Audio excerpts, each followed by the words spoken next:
I'm writing this experience on the behalf of a best friend. She is the one who experienced this as a child in Mexico. I was 15 years old and stayed with my aunt and grandparents in Zacatecas.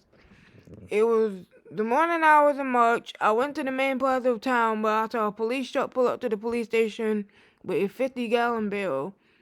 They unloaded it and brought it inside. The barrel was dragged and put inside a jail cell.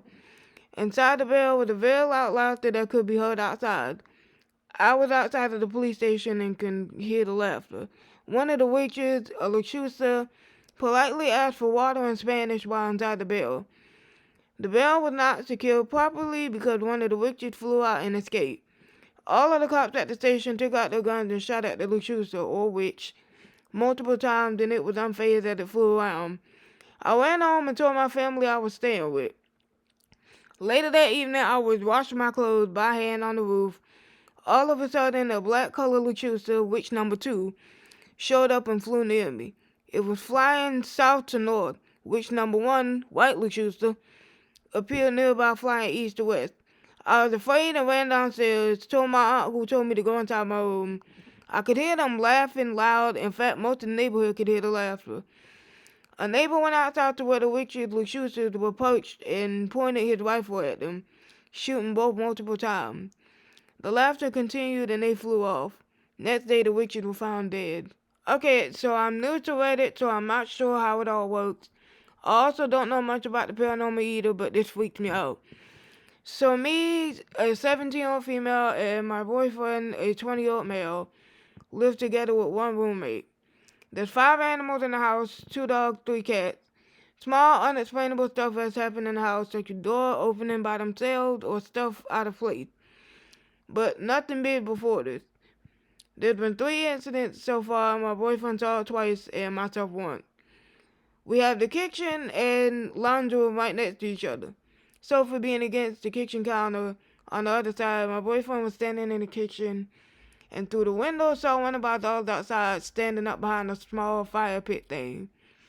But a second later looked at the couch and saw the same dog asleep laying on the couch. A few days later he saw the same thing, but this time with one of our cats, again looking through the kitchen window. The time I saw something similar goes to this. The 2 dogs started barking outside at something, really angrily barking, which is unusual. My boyfriend went outside to go check on them. In our room, we have a long, skinny window on the top of the wall, which faces the front gate where the dogs were barking. And I saw another one of our cats, cat number 2, walking away toward the garden in front of our front yard, or in our front yard, on the other side of the gate. I just assumed the cat jumped the gate and the dogs were barking at that. My boyfriend got back inside. They had finished barking by the time he got outside. And I told him it was all good, they were just barking at cat number 2. He looked confused and told me that cat was asleep on the couch inside.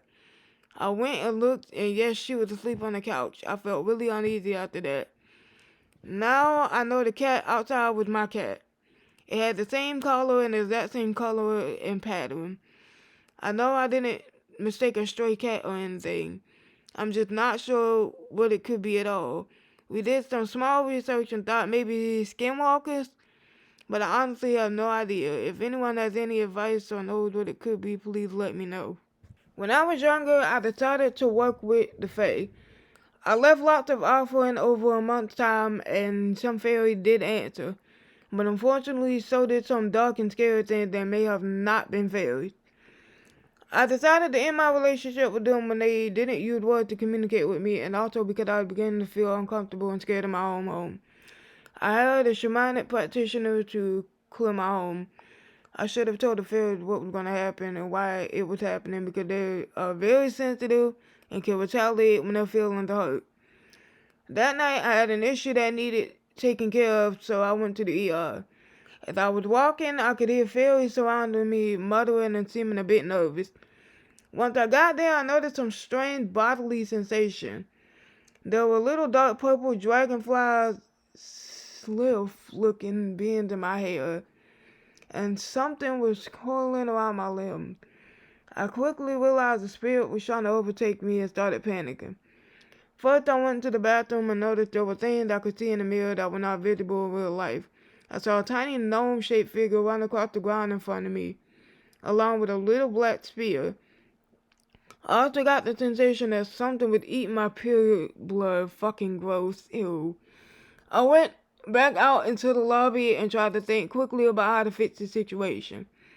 I could hear a really strange grunt growl in my ear and noticed that when I stopped breathing, it started to make a choking sound. What the fuck?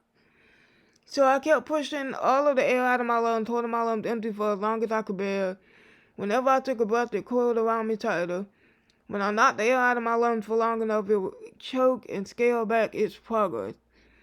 This struggle went on for several minutes, and my terrified and awkward breathing and behavior became noticeable to everyone in the waiting room.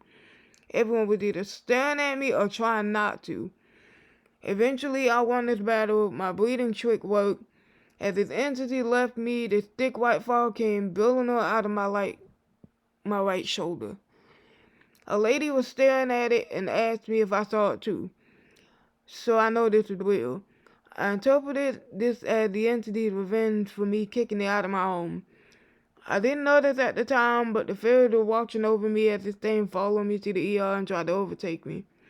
Once I was done at the ER and walked outside, the streets were as quiet as they usually are on a February night. So if you're ever in a terrible situation that I found myself in, try knocking all the air out of yourself and staying that way for as long as you can. That's how I beat mine. This story was not the end of this night's trouble, so let me know if you'd like to hear more.